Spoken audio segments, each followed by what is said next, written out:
విదేశీ విద్యార్థులకు America shock ఇస్తూనే ఉంది. అంతేకాకుండా వలసలపైన ఉక్కుపాదం మోపుతూనే ఉంది. ఈ ఏడాది ఇప్పటివరకు 80,000 మంది వీసాలు రద్దు చేసింది. చట్టాల ఉల్లంఘన, హింస, డ్రంక్ అండ్ డ్రైవ్ లాంటి కేసుల్లో ఇరుక్కున్న వారి వీసాలు క్యాన్సిల్ చేసినట్లు అమెరికా చెబుతోంది. అమెరికా అధ్యక్షుడిగా డొనాల్డ్ ట్రంప్ రెండోసారి బాధ్యతలు చేపట్టినప్పటి నుంచి వలసదారుల గుండెల్లో రైళ్లు పరిగెడుతున్నాయి.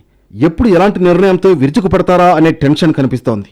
అమెరికాలోని అక్రమ వలసదారులకైతే కాళరాత్రులే. వలసేతర వీసాలపైన ట్రంప్ ప్రభుత్వం కఠినంగా వ్యవహరిస్తోంది. ట్రంప్ అధ్యక్షుడిగా బాధ్యతలు చేపట్టిన జనవరి నుంచి ఇప్పటి వరకు 80,000కు పైగా వీసాలను అమెరికా ప్రభుత్వం రద్దు చేసింది. వీసాలు రద్దయిన వారిలో హింస, చోరీ, మద్యం సేవించి వాహనం నడపడం లాంటి రూల్స్ బ్రేక్ చేసిన వారే ఎక్కువగా ఉన్నారు. అమెరికాకు చెందిన ఓ వార్తా సంస్థ ప్రచురించిన కథనాన్ని వైట్ హౌస్ కన్ఫర్మ్ చేసింది. అక్రమ వలసదారుల్ని బహిష్కరించడమే కాకుండా సోషల్ మీడియా వెట్టింగ్, స్క్రీనింగ్తో పాటు స్థానిక చట్టాలను ఉల్లంఘించే వారి వీసాలను కూడా రద్దు చేశారు. రద్దయిన వలసేతర వీసాల్లో డ్రంక్ అండ్ డ్రైవ్ కేసుల్లో పట్టుబడిన వారు 16,000 మంది ఉన్నారు. తర్వాతి స్థానంలో దాడుల్లో పాల్గొన్న వారున్నారు.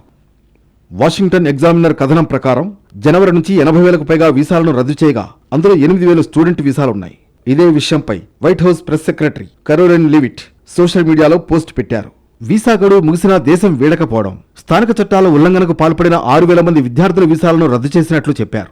అందులో కొందరు తీవ్రవాదులకు మద్దతు తెలిపిన వారు కూడా ఉన్నారని తెలిపారు. పాలస్తీనియన్లకు మద్దతిచ్చినా చర్యలు తప్పవని అమెరికా వార్నింగ్ ఇస్తోంది. అమెరికాకు ముప్పుగా పరిణమించే వీసా దరఖాస్తుదారుల పట్ల అప్రమత్తంగా ఉండాలని విదేశాల్లోని తమ దౌత్యవేత్తలకు అధికారులు ఆదేశాలిచ్చారు.